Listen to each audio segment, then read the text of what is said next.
এজন্য আমার আল্লাহ বলেন ইন্নাহু মাইয়াতি রাব্বাহু মুজরিমা ফা ইন্না লাহু জাহান্নামা লা ইয়ামুতু ফিহা ওয়ালা ইয়াহইয়া।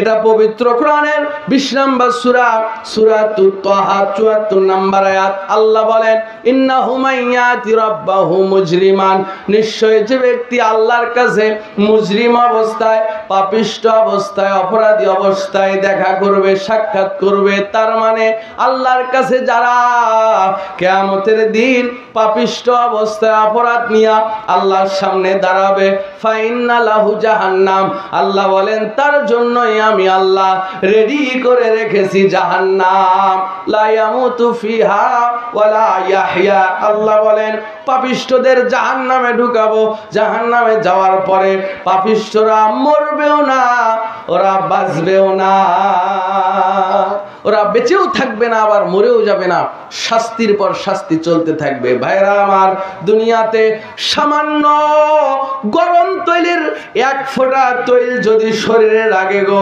সঙ্গে সঙ্গে ফোঁসা পড়ে যায়। সামান্য 1 ফোঁটা গরম তৈলের তাপ আমরা সহ্য করতে পারি না।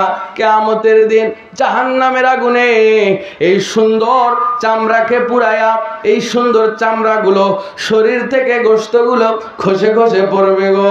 জীবন্ত মানুষের শরীরের গোশত যদি খসে পড়ে কতটা কষ্ট হতে পারে চিন্তা করেন। শাস্তির পর শাস্তি হবে না। আমার আল্লাহ বলেন লা ইয়াযুকুনা ফিহা বারদাও ওয়ালা শারাবা ইল্লা হামিমা ওয়া গাসসাকা। এটা পবিত্র কোরআনের 78 নম্বর সূরা সূরাতুন নাবা 24-25 নম্বর আয়াত। আল্লাহ বলেন লা ইয়াযুকুনা ফিহা বারদাও ওয়ালা শারাবা, জাহান্নামের মধ্যে জাহান্নামীদের জন্য কোনো ঠান্ডা পানি সেদিন দেওয়া হবে না, আর কোনো শরাব নাই, কোনো পানি খাওয়ার ব্যবস্থা নাই। ক্ষুধার জ্বালায় যখন তৃষ্ণাক্ত পিপাসিত হবে, আল্লাহ বলেন ইল্লা হামিমা ওয়া গাসসাকা, গরম ফুটান্ত পানি আর জাহান্নামীদের শরীর থেকে পচা পুজ রক্তগুলা তাদেরকে খাইতে দেওয়া হবে। শুধু তাই নয়, আল্লাহ বলেন ইন্নাশ শাজারাতা যাকুম তুআমুল আফিম, জাহান্নামের মধ্যে 1 প্রকার কাঁটাযুক্ত ফল তাদেরকে দেওয়া হবে। ক্ষুধার তাড়নায় তারা কাঁটাওয়ালা ফলগুলো খাইতে আরম্ভ করে দিবে। মতর পাড়ার মায়েরা, ও বাবারা, একটু কান খাড়া করেন। আল্লাহ পাক জাহান্নামে কেমন শাস্তি দিবেন। দুনিয়ায় সামান্য মাছের কাঁটা যদি গলায় আটকে যায় গো, সহ্য করতে পারি না। নবী বলেন জাহান্নামের কাঁটাযুক্ত ফল গলার মধ্যে এমন ভাবে আটকে যাবে, সে ওই ফলটাকে আর বাহিরেও বের করতে পারবে না, গিলেও ফেলতে পারবে না।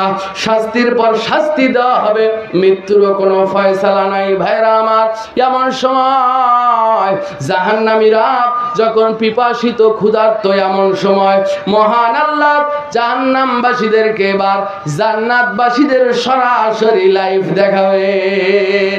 এরা আছে কষ্টে আর জান্নাতীরা জান্নাতে আছে সুখে। এবার জাহান্নামবাসীরা দেখতে পাবে জান্নাতবাসীরা জান্নাতের দিক বিদিক যায়, বিভিন্ন প্রকার ফলমূল খায়, যা মন চায় তাই খায় গো, বিভিন্ন শরাব খায়, পানি খায়। এবার জাহান্নামবাসীরা জান্নাতবাসীদেরকে কোরআনের ভাষায় ডাক দিবেন। পবিত্র কোরআনের 7 নম্বর সূরা সূরাতুল আরাফ 50 নম্বর আয়াত খুলেন। আল্লাহ বলেন, আমার আল্লাহ বলেন ফানাদা আসহাবুন নারি আসহাবাল জান্নাহ আন আফিদু আলাইনা মিনাল মাই আও মিম্মা রাযাকাকুমুল্লাহ ক্বালু ইন্নাল্লাহা হাররামাহুমা আলাল কাফিরিন। এবার জাহান্নামবাসীরা যখন জান্নাতবাসীদেরকে দেখতে পাবে, তারা দিক বিদিক যাচ্ছে, বিভিন্ন প্রকার ফলমূল খাচ্ছে। জাহান্নামবাসীরা এবার ডাকতে থাকবে, ও জান্নাতবাসীরা, আমরা বড়ই পিপাসিত, বড়ই ক্ষুধার্ত গো, জান্নাত থেকে আমাদের জন্য একটু পানি পাঠাও। আল্লাহ তোমাদেরকে যে রিজিক দিয়েছেন ওখান থেকে কিছু খাবার পাঠাও। জান্নাতবাসীরা এবার জাহান্নামবাসীদেরকে এবার ঘোষণা করে বলবেন, ক্বালু ইন্নাল্লাহা হাররামাহুমা আলাল কাফিরিন, নিশ্চয় মহান আল্লাহ জান্নাতি তামাম নাজ নেয়ামত ওই কাফেরের উপরে হারাম করেছেন।